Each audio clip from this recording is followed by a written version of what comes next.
Эх, жаңа жыл. Жаңа жыл тезірек болса ғой. О!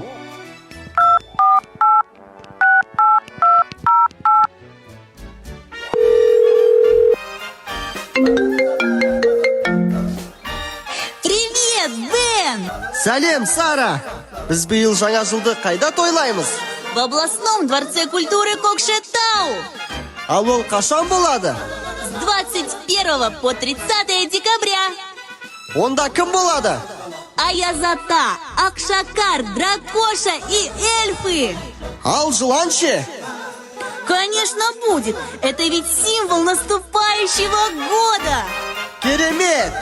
Ендеше бізбен бірге ән айтып, би билеп, шыршаны айналып, ойнап, көңіл көтеретін жаңа жылды ғажайыптар еліне бару мүмкіндігін жіберіп алмаңыздар.